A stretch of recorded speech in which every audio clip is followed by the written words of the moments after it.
Os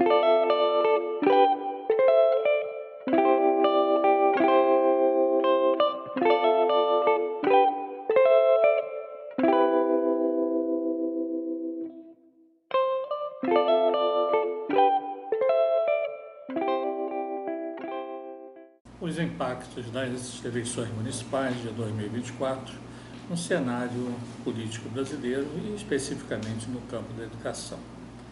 Tivemos, como previsto nas normas brasileiras, em outubro as eleições municipais. Primeiro turno, segundo turno, naturalmente a grande parte das cidades, e cuidado no primeiro turno, a questão de número de critérios de eleitores e número de votação, mas tivemos no final do mês de outubro um cenário mostrando os resultados das eleições. E é um cenário bastante complexo, porque o Brasil tem, segundo o registro no Tribunal Superior Eleitoral, tem 29 partidos políticos. Esses 29 partidos políticos, alguns considerados fortes, outros mais fracos, mas todos eles tiveram candidatos, mas nem todos foram eleitos. Nós temos, nas cidades brasileiras, nós temos alguns partidos que não conseguiram fazer sequer um vereador. E nós temos, não foram poucos, mas nós temos aí no mapa nacional um número que vamos comentar um pouquinho mais à frente sobre isso. Então, o que representa, na realidade, essa mudança a partir do 1º de janeiro de 2025 nas prefeituras municipais? Muitas delas terão novos secretários municipais de educação.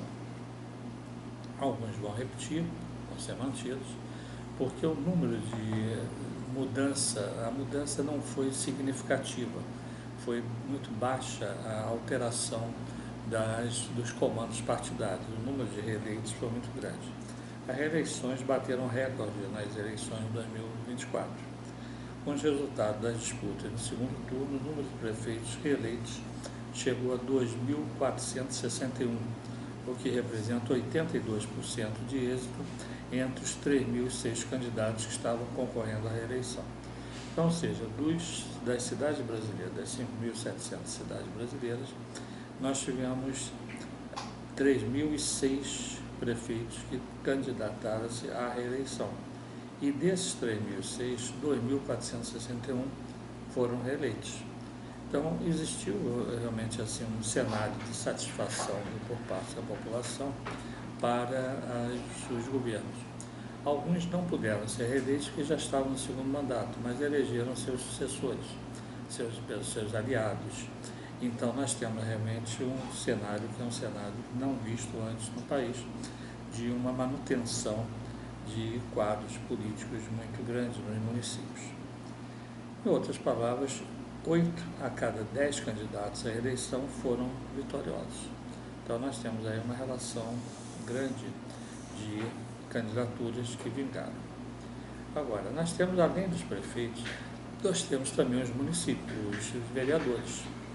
E nós tivemos no Brasil, tem 60.311 vereadores. 60.311 para 5.700 cidades. Alguns municípios têm um número grande de vereadores, outros municípios têm um número muito pequeno, mas varia de acordo com a população, de acordo com o número de eleitores. As regras são definidas pelo tribunal, pela legislação, e temos esses vereadores distribuídos por 25 partidos políticos. Lembre-se que nós temos 29 partidos, 4 não elegeram sequer um vereador, mas 25 partidos elegeram vereadores. Todos os partidos políticos, eles têm um fundo partidário.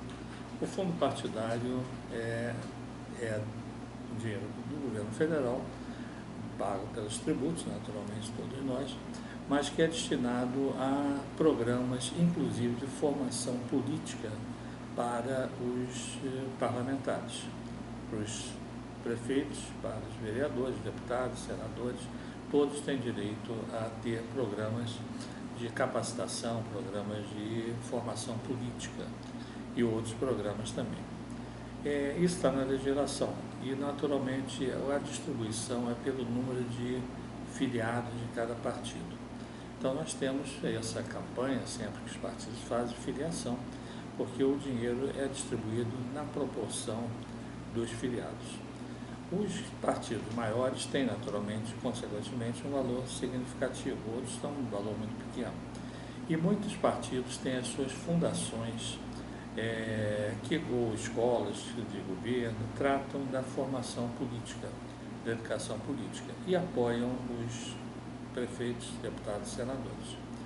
Mas nós estamos aqui falar em municipal, nós temos a importância desses vereadores, porque cabe a eles legislar sobre a legislação municipal, sobre a educação infantil, por exemplo, sobre a educação privativa dos municípios.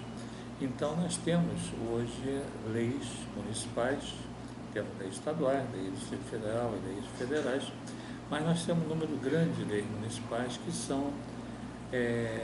surgiram de onde? De projetos de lei que correram nas câmaras dos vereadores. E esses vereadores têm, naturalmente, que ter a sua estruturação, cada Câmara tem sua mesa diretiva, e muitos que nós pesquisamos, nós temos dados, não têm uma formação educacional até razoável. Não temos analfabetos, formalmente não podem ser eleitos, mas pessoas com baixa instrução que são eleitos vereadores, aliás, alguns são eleitos até deputados federais, mas nós temos uma baixa qualificação em muitas cidades, pessoas de baixa formação. Não é um cenário em função regional, mas é um cenário que, seja, para ser eleito precisa ter voto, não precisa ter diploma de curso superior. Mas todos eles são esforçados, têm a sua missão e legislam sobre educação. E o que nós vamos ter nesse mandato agora? Nós temos o Plano Nacional de Educação. O Plano Nacional de Educação terminou em 2024. Então, terminou o mandato, ele é uma lei de 2014, 10 anos, terminou em 2024. Mas não foi feito um novo Plano Nacional de Educação. Houve uma lei prorrogando até 31 de dezembro de 2025 o Plano Nacional de Educação.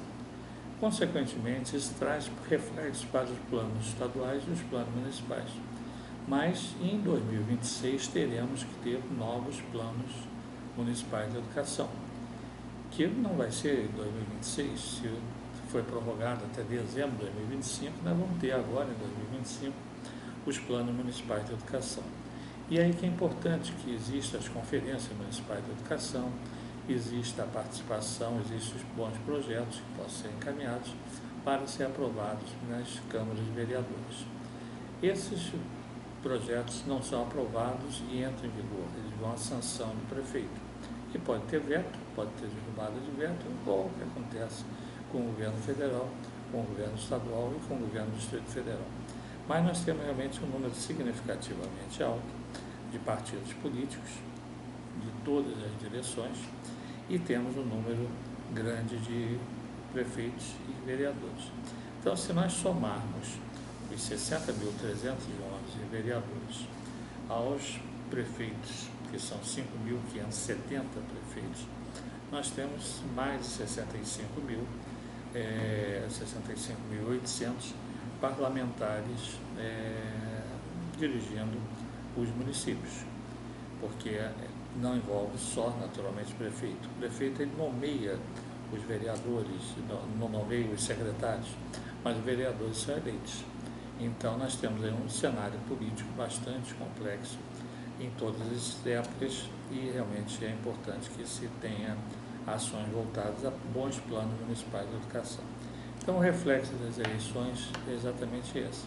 Nós temos partidos aliados ao governo federal, aliados ao governo estadual, temos parlamentares, deputados federais e senadores com grande interesse nas prefeituras, porque, naturalmente, eles precisarão daqui a 2 anos do apoio dos secretários, dos prefeitos, para serem reeleitos ou serem eleitos novos deputados e senadores. E o presidente da República, o governador do Estado.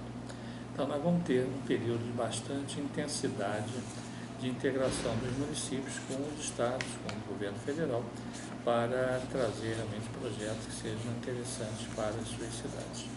Então, são pontos que nós gostaríamos de colocar nesse impacto das eleições, que não sabemos ainda qual vai ser, mas sabemos que a tendência é de uma manutenção dos atuais programas dos municípios, já que os prefeitos foram reeleitos na sua maioria. Temos muitos secretários municipais de educação que serão mantidos, já estão sendo anunciados, e as equipes, naturalmente, que variarão de cada município, de acordo com composições partidárias, de Câmara de Vereadores, etc., para a sustentabilidade do governo municipal. Então, são considerações sobre os reflexos das eleições municipais na educação dos municípios.